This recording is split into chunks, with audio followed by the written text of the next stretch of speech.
right, so you guys have a really cool setup today with all the lightsabers.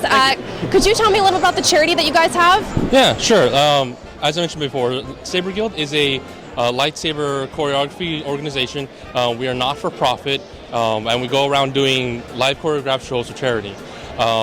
Today, what we're doing, well, for all 4 days here at Celebration, we're doing a raffle for the Make-A-Wish Foundation. So all of the proceeds, 100% of it, goes into a little red box that we got over there. And the only way it opens is by the representative that we've been in contact with for Make-A-Wish. So we don't touch any of it, well, aside from putting it back in there. But yeah, we've been around for about almost 10 years. I joined back in 2008. We started off with just one little temple. Oh, that's what we call it. We like to keep it themed. And we expanded, and now we're international. We have people in Japan, Canada, Europe, South America. It's slowly been growing, and it's been great.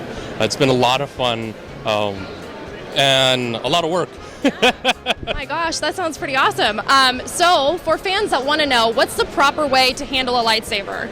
Proper way to handle a lightsaber is actually similar to how you handle a sword. There's different types. As you see with this one, this is what you call a two-handed sword, meaning you would use two hands to operate it. So that means there's two applications. There's Western styles, there's broadsword or long sword, or some of us actually use more like Japanese or Chinese and Asian style, where it's more of a samurai sword or some sort of other Eastern style. So in some ways it varies, but the same ways it's always the same. And we add in a little bit of choreography safety as well, so we don't end up injuring each other.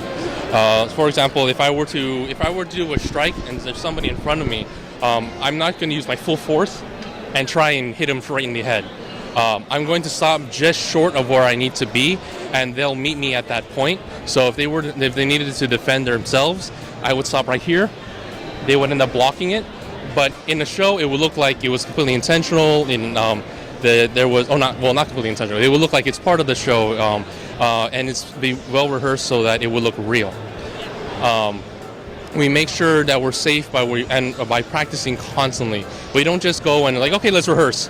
We'll spend a half an hour to an hour, maybe sometimes more, especially if we have newer people that come along, and teach them how to block, teach them how to be safe with it, both offensively and defensively, so that they don't end up hurting their partner. So whether it's blocking their body, blocking their legs, blocking their head, as I mentioned, we make sure they understand all of that. Some people come in and they do already have a lot of knowledge, so it makes the process a little bit easier, but sometimes they may not have the theatrical knowledge, so we have to show them, sometimes instead of just attacking like that, you have to be a bigger swing, just kind of how you see in a movie, somebody throws a punch, they have to do a big wide punch to really emphasize that. You mentioned the movies. Did you guys ever get any of your choreography from the films, or an inspiration from that? We have actually. Some of our shows, we've actually had a Darth Maul and somebody basically play as the young Obi-Wan character, and they did that whole choreography in Episode 1, The Phantom Menace. We've had people just inspired from it in general and kind of mix it up. Put this there, and they're like, oh, you know what? I like this few series of moves. Let's put that into our regular choreography.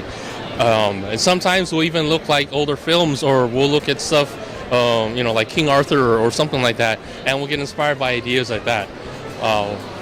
Every now and then, we'll actually even find, let's say, those that have knowledge. They'll find inspiration in the forms that they learn in school, in the studios or the dojos, and then obviously like to give it a little bit of theatrical or movie flair, so that it will look, as you say, more pretty.